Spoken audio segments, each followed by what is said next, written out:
Hi guys, we are here to talk to you about, drumroll please, our annual report for 2015, the debts that we have paid off up until today, November 20th. So how many debts have we paid off? Oh wait, how many debts did we expect to pay off this year? So we only expected to pay off maybe 2, possibly 3 this year, but we actually paid off 5. Woo! Love it. 5 debts. Yes. So we're going to go over 3 tips about how we paid off these debts above and beyond what we expected. Yeah. So first thing we want to do is you want to find as much extra money as you can. And there's a couple ways you can do this. We actually have the ability to do extra jobs that we wouldn't normally have, aside from our actual normal job.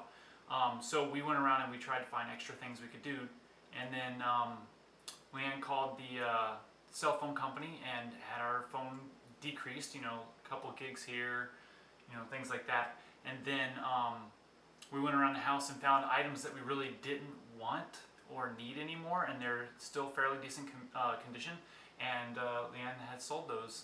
And then right now we have scheduled for December for our utility company to come out and check all of our, electricity and see, what we can do to decrease our consumption so that we can lower the cost of living. Yeah, and that was actually kind of new to us because we didn't realize that you could actually have, someone come out here and just see how you can lower your bill. So we're really excited, but we have to wait 2 weeks from now, so we're kind of eager for them to hurry up and get here so we can hurry up and reduce our bill a little bit more.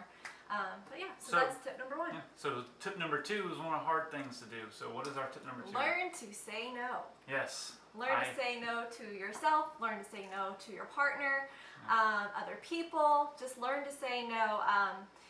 Dining out is a really big thing, especially, friends and, colleagues and just all kinds of birthday parties and things that you can go to, especially around the holidays. But of course, if you're going to go, budget for it, but don't exceed your budget. So if you only have $10 left in your fund and someone asks you to go out to eat, you have to say no, because you're going to have to take a rain check. Also, entertainment. There is so much to do as far as going to movies, outdoor activities that cost, a good bit of money. And if it's not in the budget or you're running low on funds, you just have to say no. And say no to your spouse, which is really, because you're always going to have the nerd and you're always going to have the free spirit. And I am the nerd. TJ is definitely the free spirit. And you kind of have to bring each other back in check for what your goals are. So learn to say no, just in general, but don't be mean about it. Find nice ways to say no, but also budget for it. So find that happy medium balance between saying no and, giving yourself a little bit of freedom to spend. Yeah, when she says say no, some of the envelopes that you normally would put money into, you just kind of have to say, you know what, this year or this month, yep, not going to do it. Yeah, or you could also decrease your percentages. Like if you usually do 10% for dine out, then you could decrease it to maybe 3 or 5%, and that way you're also allowing yourself to spend, but you're still saying no, that hey, we need to take this little bit of extra money and throw it towards a debt. So we've done that quite frequently, and it's worked out nicely. It was definitely a sacrifice, but we did it. So. Yeah, and that moves right into our third point, and this to me, and well to both of us, has really, really, really pushed our entire financial outlook on life. Taking the money that you would normally spend during the month and not only saying no, but completely doing without it. So anything that you would spend money on, we just say, okay, well this month we're going to have a no spend month. And what that means is that you pay your bills, you pay your utilities, you pay your mortgage, you pay for your groceries that you buy, bring home, and cook yourself, and you also spend money on gas to go to work. So, no spend month has completely changed our lives.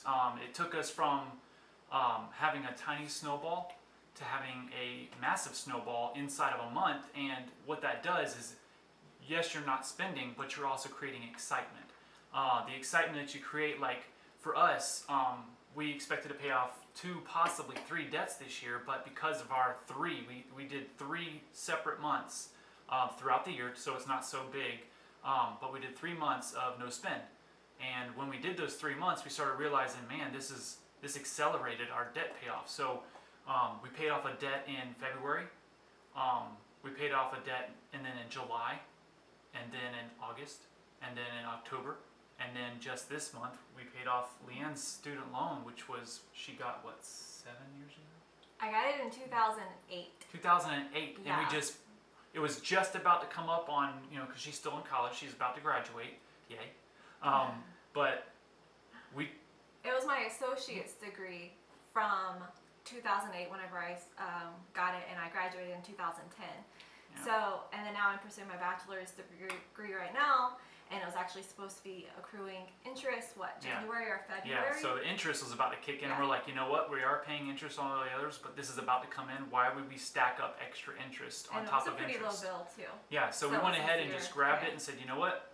And we took our Snowball, and because of our dedicated no spend month this month, we took that money and paid off Yeah. the So entire the debt. $25 So, to $100 really yeah. adds up. You may not think that, Mhm. $25 in one category and $50 from another category will add up. But you could end up having a couple hundred extra to put towards your Snowball. So Yeah. that was definitely a really good. Yeah, we projected roughly around, with our finances and the ability to pay off what we thought we were going to pay off this year, we thought we were going to pay somewhere around maybe $7,500 in payments to pay off debt, and we were like really excited about that. And we set goals for ourselves through each quarter of how much we wanted to spend on debt, and we far exceeded that number. Yeah.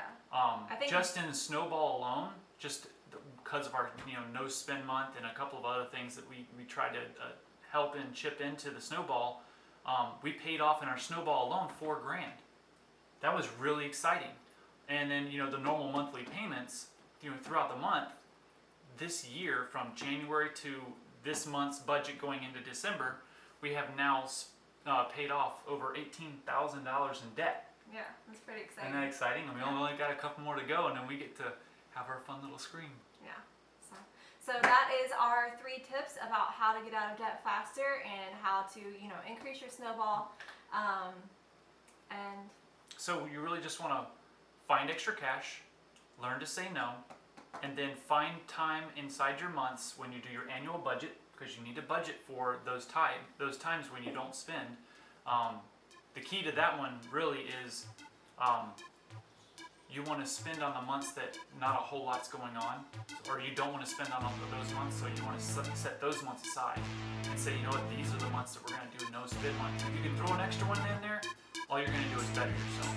So find extra cash, learn to say no, and find yourself a good no spend month, and you'll be there too.